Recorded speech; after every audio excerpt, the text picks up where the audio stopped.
The truth is such a powerful thing. I don't know if you've felt it, I certainly have. Just that moment when someone drops a truth bomb, if you will, and everyone in the room can just feel the weight of it. One of those moments in a debate or a discussion or whatever it might be, when all that extra stuff is just sliced through, pushed aside, and someone is willing to call out the cold, hard reality. It can be powerful. Or, how about one of those moments when you get stuck in a lie, and then for a while you hem and you haw about what to do, and you're constantly worried about someone finding out, and it's just eating you up inside, and then finally you just give up. You tell the truth. The feeling of that moment, that experience is just so real and so, true. Because the truth is real. The truth is powerful. The truth, as John's gospel points out to us, the truth will set you free. And today, as we continue our march through this harrowing account of the Passion in Mark's Gospel, the truth is, it's what comes out loud and clear, with power and with strength, with a serious impact, cutting through everything that's going on, and probably not too unexpectedly. The truth, it comes from none other than Jesus Christ.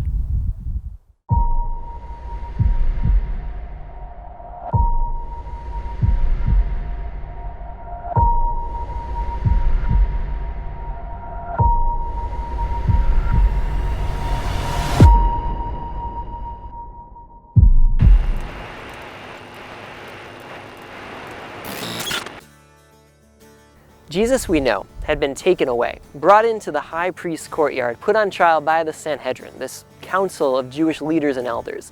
These were the Jews with the power. And many of them did not like what Jesus was all about, because he was rocking the boat, he was challenging their status quo. He was going against the norm that had been set, going against, what they had followed and what they believed to be true. And because of that, Jesus finds himself in their midst. He finds himself listening to person after person just throwing out these stories and comments and testimonies against him. But none of it was quite right. None of it was true.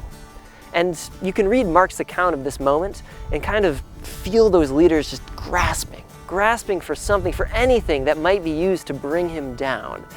Now, what they really could have used was the truth. But of course, the truth didn't exactly jive with what they were hoping to do.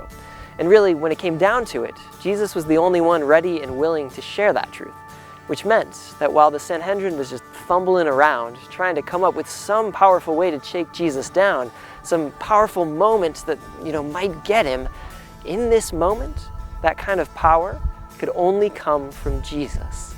And that meant that when Jesus finally spoke, it was going to be powerful. It was going to be real. And as so often happens, when the truth is spoken, it was going to evoke some intense reaction. I mean, just look at the high priest in Mark's gospel.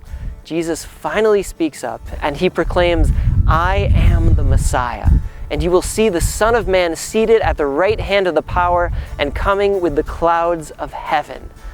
And that high priest, he reacts.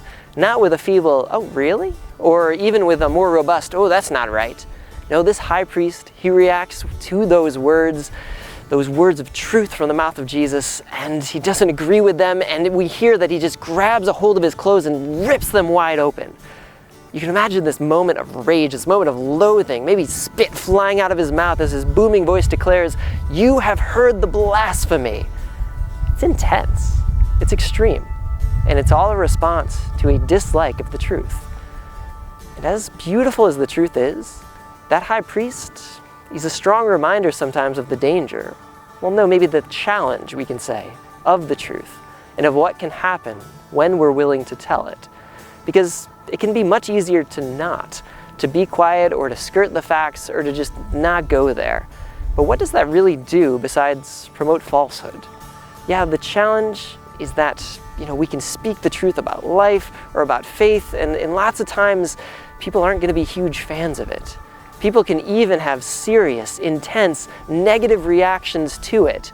And that can be hard for us and actually for them too. But it's so important because, like we said, the truth sets us free. The truth is enlivening. The truth, when it comes from God, it's everything really. And we truly believe that when we follow it, when we fight for it, it's something that will lead to a life that's better, A life that's better for me, for you, for that person who might not even be a huge fan of what we're saying, for everyone.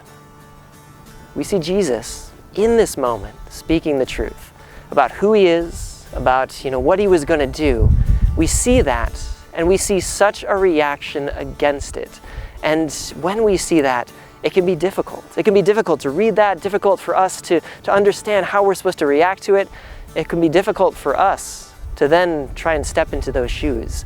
But we know that if and when we do it, such wonderful things can happen. Yeah, it's going to be hard sometimes. And yeah, people aren't always going to like it. It's not going to be everyone's cup of tea. But we see and we know that those words from Jesus, they were the truth, and they changed everything.